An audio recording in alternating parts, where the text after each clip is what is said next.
All right, good evening, everybody. I'm on my way home. It's my English birthday today.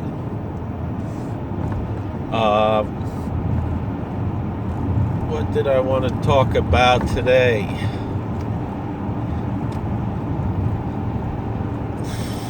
I'll be honest. I mean, I appreciate all the well wishes on what's that called? LinkedIn, where people write me happy birthday, but just like all these happy birthdays on LinkedIn. I'm starting to think maybe I shouldn't be wishing people happy birthday on LinkedIn. I didn't get all those emails from Facebook. I have to check Facebook and see. Anyway,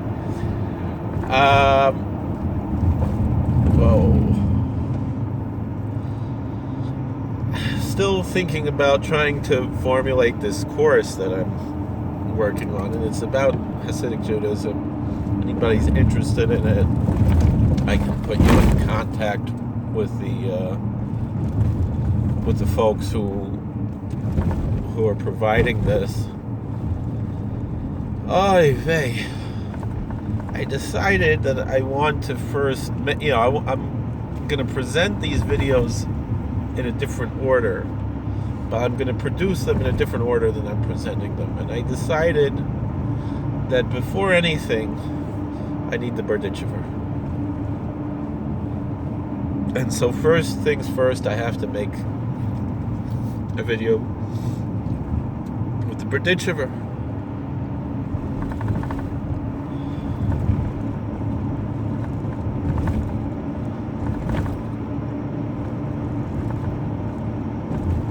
That's just who we need first. That's who we need to bring that energy that we need, and through maybe from there we can go and have what we need for the whole rest of this course. But first things first, we need the Berditchev. But before I can give something, before I can be mashpia, I have to be makabel, right? Before I can give, I have to receive. And so I'm trying to receive what I can. So there's a few sources I'm looking at, in addition to, of course, the Sefer Kedushas Levi. But I want to give over, what I have about the Berditchev. And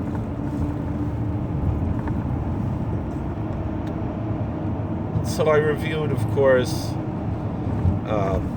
Rabbi Aryeh Kaplan's book on the Hasidic Masters. I reviewed Elie Wiesel's book, Souls on Fire. And I think these two works will be valuable throughout what I'm working on. It was Louis, I keep confusing the two. I believe Louis Jacobs, the name, was a Reform rabbi, wrote a book on there were two Rabbi Louis. One was conservative and called himself Orthodox. That was in England. I think that was Louis Jacobs, and this was Louis Newman. Yeah, Louis Newman, right? Yeah. So Louis Newman was much earlier than Louis Jacobs. Louis Jacobs passed away, I think, in the 1990s, and this Louis Newman, and Louis Jacobs was somewhere between. He was maybe we call conservadox, and Louis Newman was certainly Reform, but he wrote a wonderful volume, Hasidic anthology.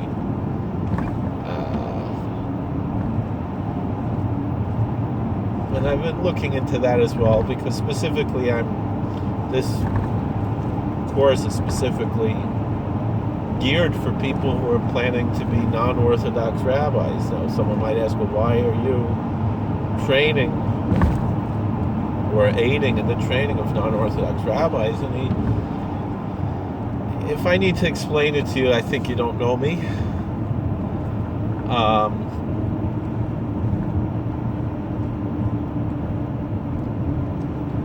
But I also believe, they specifically were looking for a master course on Hasidic Judaism. And I didn't know who else, b'mokum she'ein anoshim hishtadel yosish. In the place where there is no men, strive to be a man. And I feel like, even though I'm not worthy, perhaps, to be giving this over, but if I don't do it, imena nili mili, kshani latzmi moani, if I'm le'achshav emosai. If I'm not for me, who's going to be for me? And if not now, when?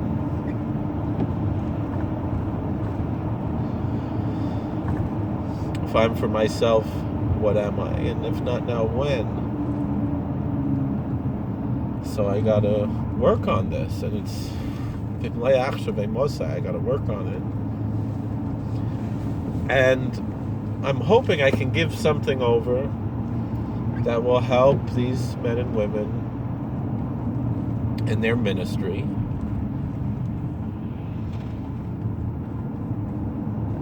And give them something authentic. And one thing that I wanted to bring out here is how different people all got something from the Berditchev. And I kind of wanted to word it. There were two Jews from Sighet. One was the son of the chief rabbi of Sighet, who himself was the Rav of Satmar Rav, Zechus Yigin Aleinu, the holy tzaddik of Satmar Rav, and how he looked at the Berditchev. And the other was a Vishnitzer Chassid from Sighet, who was Elie Wiesel, who obviously went on a much different path in his life,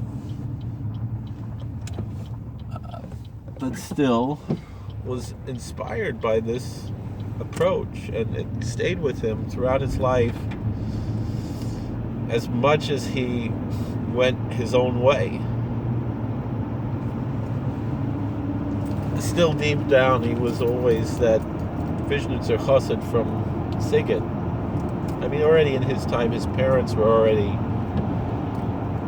a little OTD, but he still spent time with his Zayda. And that influence he had from his Zayda, it changed. And the Satmar Rav left this world before I came into this world. So I never saw the Satmar Rav Chaim Chiyusai. But Elie Wiesel I met. I shook his hand once, I believe. He was very happy to see the tzura of a Chassidish bacher at the time, with a hat and a rekel. Came to listen to his lecture at Queen's College. And it was a special moment. The smile that he had seeing me, I won't forget that. And as much as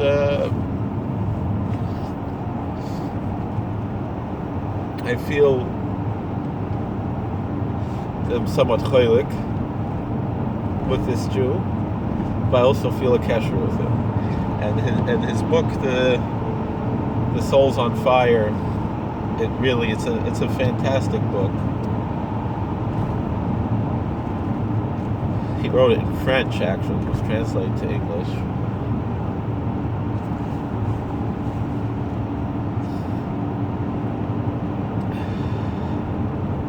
And these two Jews saw the Berditchev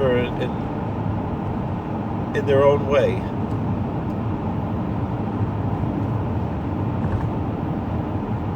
In the V'yel Moshe, we have the Heilige Satmar Rav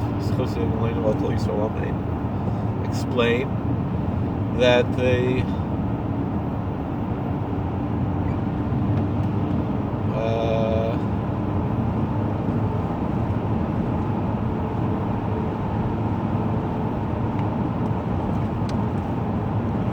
that a lot of people like to say that the Hasidic masters, and particularly the Berditchev,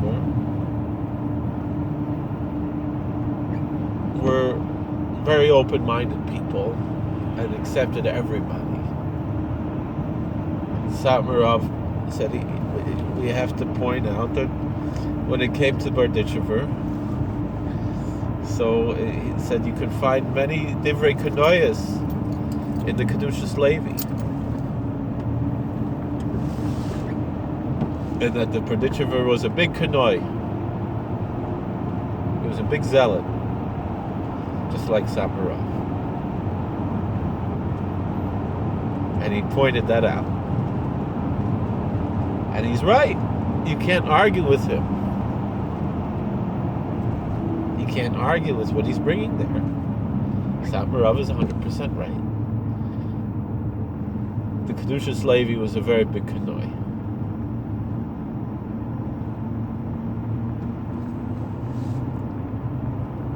And yet he was still Senegarian Shel Yisrael.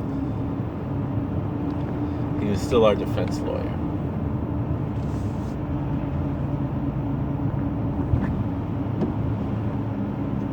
And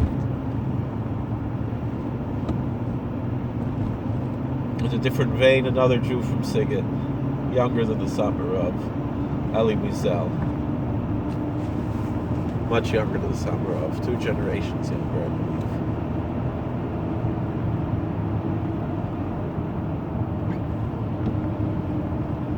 Or at least a generation and a half. But Elie Wiesel,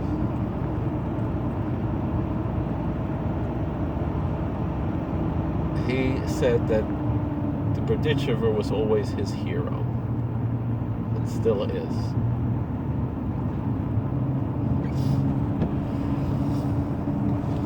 Which fits together with what the Samarov said.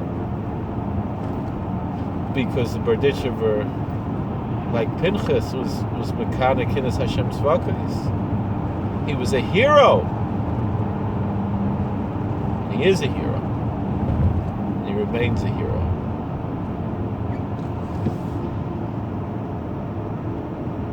How do we balance these things? Because there's obviously a dichotomy here between the Berditchever of the Samarov and the Berditchever of Elie Wiesel.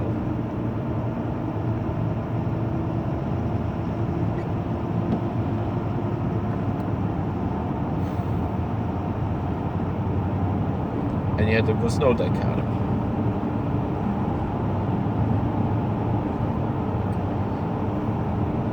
I've heard some people from the Chutzner of Samarov, really was one of his nephews, the Rebbe's nephews, someone who was bent biased by Samarov, said that most of the stories, I don't know if he heard this from Samarov, but basically most of the stories of the Berditchever are made up. And in the Berditchever's own day, he was ridiculed and he was an object of parody and satire. In the Yiddish theaters that existed in Berditchev, there were people who were there in Berditchev who had tremendous disrespect for the saint that lived in their midst. There were many sinners in Berditchev, many wicked people. So, and the story that's told is that, you know, that they made such a caricature out of the Berditchever that there was someone who was, you know, part of the audience in one of these plays who wanted to see in real life just to laugh. Who was this man that they're making so much fun of? And he was just so impressed by him that he turned his life around and repented. There's a big mystery there, what that means, if we think about that.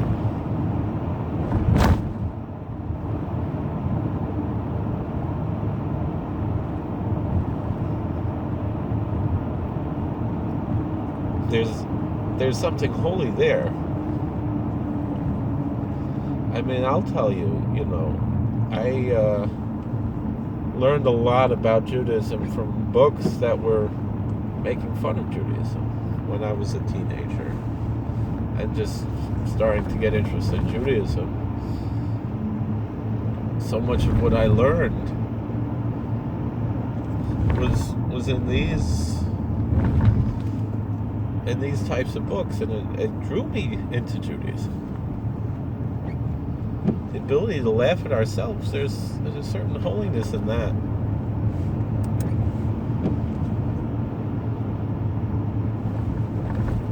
But I might wonder if some of these stories that we hear of the Berditchev were not made up, perhaps for nefarious reasons, but they wound up becoming sources of inspiration for us as well.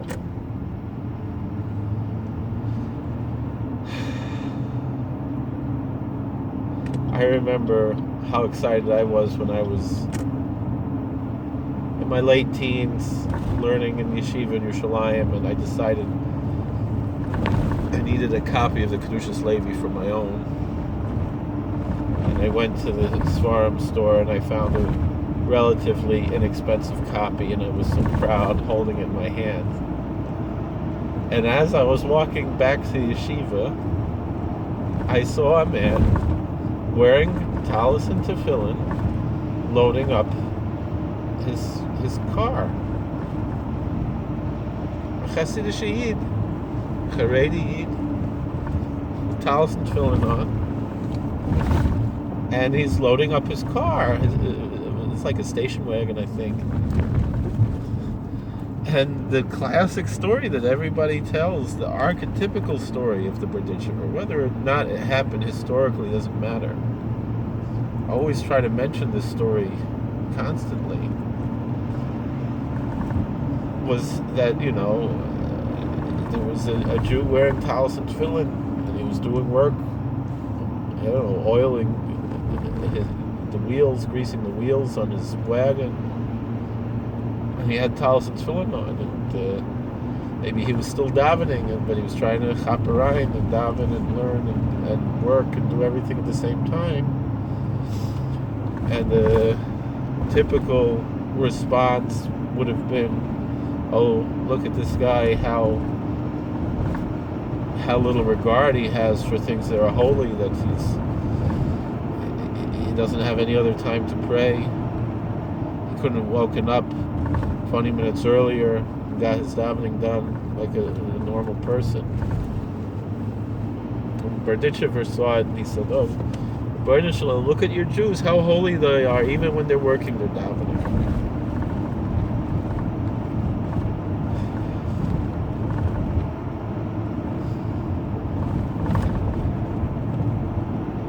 My own personal connection to the Berditchev. I couldn't find that I'm an Einikel of his, but we share common ancestors. We're both Jews, but not too much further back.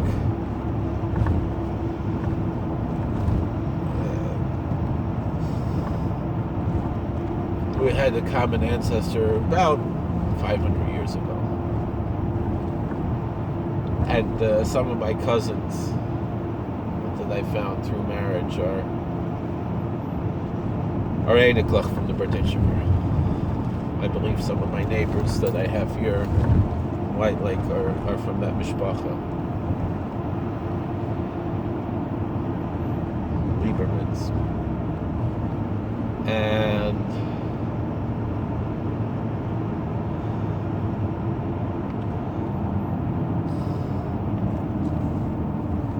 And when I think about that, like I have one neighbor he doesn't live in White Lake, but he's here in the summer, and he's a Kohen, and I believe, if it's the same mishpacha, cousin of mine, and he's an Einikel of the Berditchev.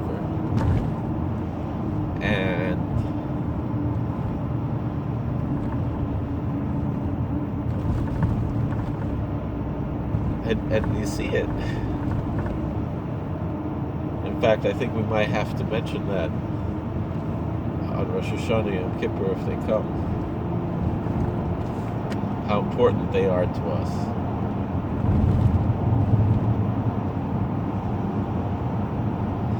And I'll tell a story that goes along with that I heard, because in my work to try to put this all together and make a nice class about the Berditchever, I spent some time. There's I believe 16 classes that my Rebbe, Moshe Weinberger, gave about the Berditchever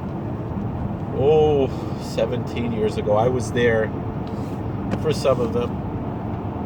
I still remember them. I still remember being there. And they're all available online now for free, and I'm listening to them. And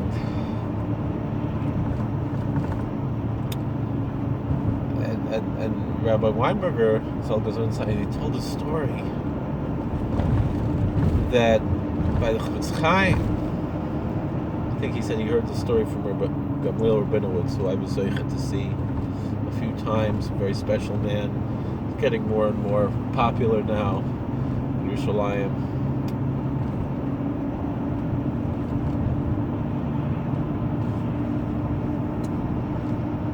A big tzaddik, very holy person. And the story apparently was that there were two Bachrim who came to go learn in Radin, in Chofetz Chaim.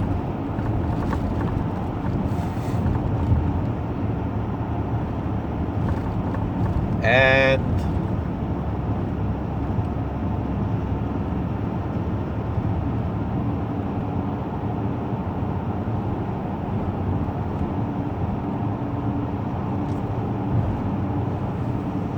they came to learn. It was Elul. They came to learn by the Chofetz Chaim. And whoever the registrar was said, unfortunately we're full. They made this whole trek all the way to Radin, and they wanted to learn by Chofetz Chaim. And the Hanhola there, the administration said, I'm sorry, we don't have room. There's no room in the inn. What to do? They said, okay, we'll go home. But before we go home, we need to get a bracha from Chofetz Chaim. We need to go into the Chofetz Chaim and make Kriya Shalom.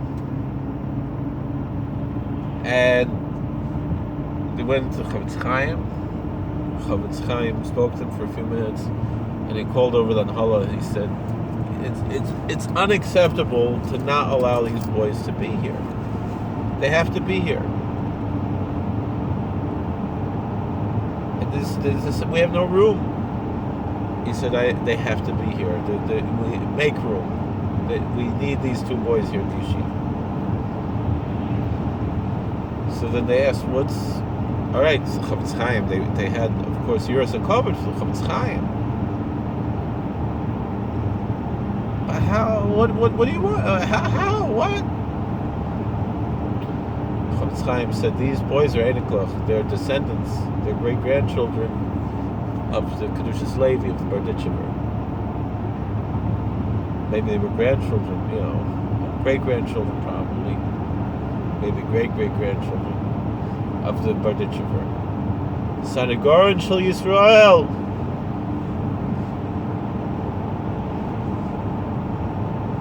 The great defense lawyer of Israel.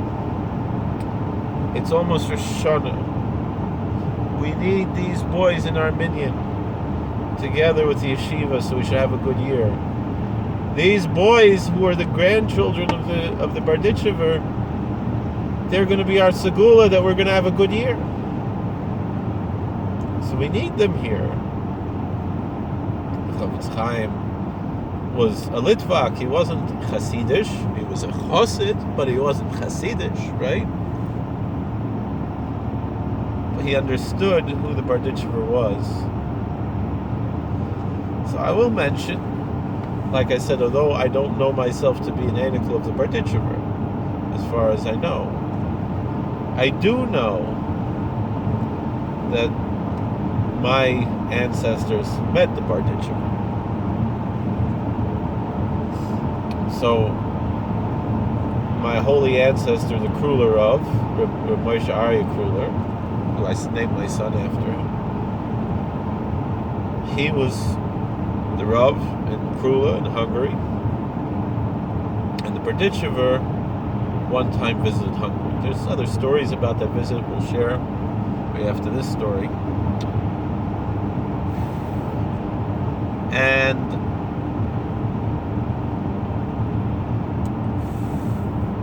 when and the Berditchever wanted very much to, he had heard about the great Kruller Rav, was a Gadol B'Yisrael, and he wanted very much to meet my Zayda Kruller Rav.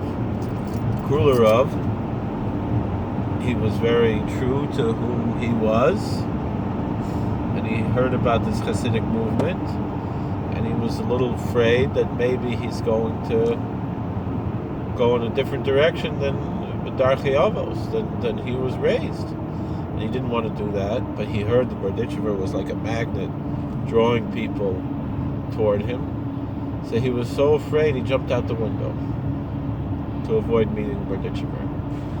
But the Heilige Baba, the Rebbetzin, the Kruller Rebbetzin, my holy matriarch, she understood what the tzaddik was, Berditchever. And she invited him in the home to bless the children. And I guess my great-great-grandmother, I'm hoping, was there, the Changer Rebbetzin. But I know that my great-great-uncle, I believe, might have also been Epis Zayda on another side, Rabbi Yonasan ben Yamin, who was the son of the Kruller Rav. He was also a Rav in Changer, but he was also a Rebbe in Changer. He became Hasidish, and he was a Chassid of the Berditchev.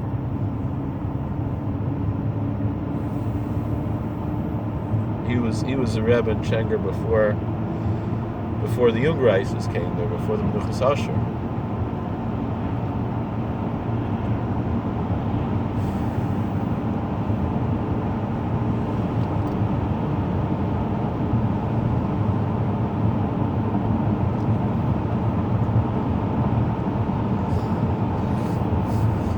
Point is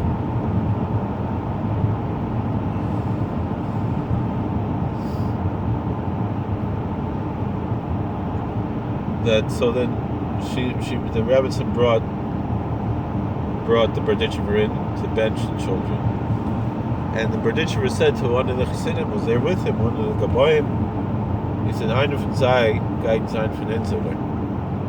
One of these is going to be ours."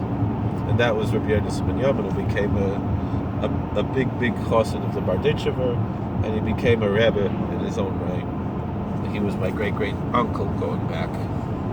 And it was his brother-in-law, who was my Zayda, Reb Moshe Schmitz, who was a big Yachsin from the Maharal in Prague, and he was a cousin to the Berditchever, a few generations. But that was my family's connection to the Berditchever. That's why I have a daughter named Sarah Sasha, because we had a kasher to Berditchever in our mishpacha.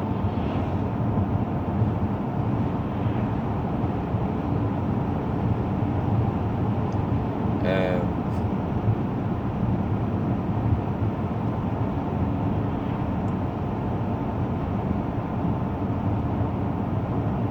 the other story I heard from my Rebbe, from Colliver Rebbe Shlita, that I read, I should say, from my Rebbe, from Colliver Rebbe,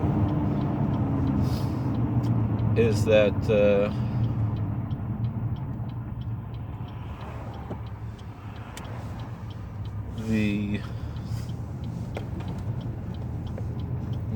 Berditchever was once in Colliver. I would assume it would be the same trip. I don't know how many times he traveled to Hungary.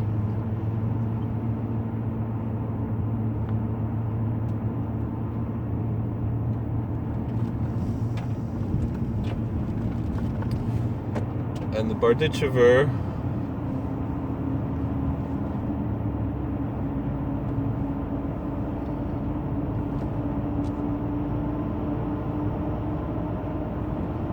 was spending Pesach with the Colliver, with Rebbe Isaac Colliver. Can you imagine? They were both Talmidim of the Rebbe Shmelke. And so the minhag, when you're getting ready for Pesach by the Hasidim, is Mayim Shalonim. Now the halacha is when you make matzah, you have to leave the water, you have to draw the water out and leave it overnight so it can cool down. And by the Hasidim, they make a big inyan of that, Mayim Shalonim. I saw it by Berditchev Rebbe, now the Heintige Visions Rebbe, before he was Rebbe, in Kaimisha Lake, the big avodah, Mayim Shalonim. And it's a little bit easier now because you could turn on a faucet, you have plastic and everything. It's a lot easier than it was, but in those days you actually had to pump the water with a pump to bring it up. And they didn't have plastic, they had clay cheres, they had earthenware jugs.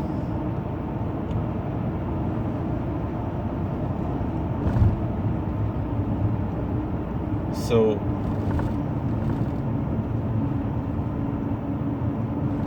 Rebbe Isaac, he took his earthenware jug, he drew the water, pumped out the water, and he had it set aside so he could bake matzahs the next day. And Berditchev also, but the Berditchev had such a slavus, he had such enthusiasm, he was dancing and singing and carrying on, and he didn't realize that he broke the container, and he was dancing around with just the oznei hakeli, just the handles.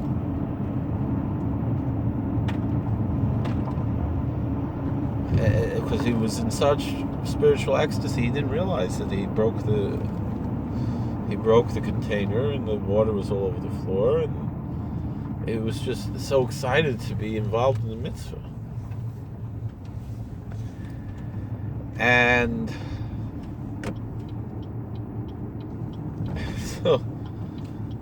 so the Colliver said to him, he said, now I understand something. Rashi in Parshas Baloscha. This is my wife.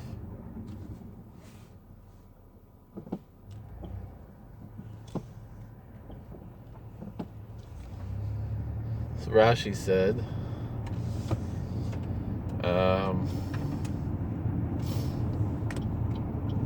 that Kanos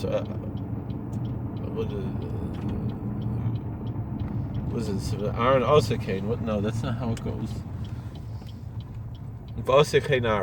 And Aaron did as he was commanded. And Rashi said lahagid when talking about lighting the menorah. Rashi said lahagid. It says v'asechein Aaron, and Aaron did like this. Lahagid shivchei shel Aaron shelo sheneh. To give over the praise of Aaron that he did not change from that which God commanded. So what, we have a Havim we have such a thought that Aaron HaKohen is going to do anything different than what God commanded? Of course not. But maybe Aaron, he was such a bal nefesh, he was such a high madrega that he was dancing around and so excited and shaking and shuckling. I mean, I saw by Tzimmer Zilberberg Shlita how he shuckled the lulav and esrog, and he broke his lulav because he was shaking it so hard. And Berditchev, of course, did that. And so that Aaron HaKohen was able to have enough self-control that he didn't spill the oil all over the floor, when he's preparing this great mitzvah of the menorah. So the Hagid Shivcha Shalahar and Shalashina tell over the praise of Aaron that he didn't change. He did just what God said. That's it.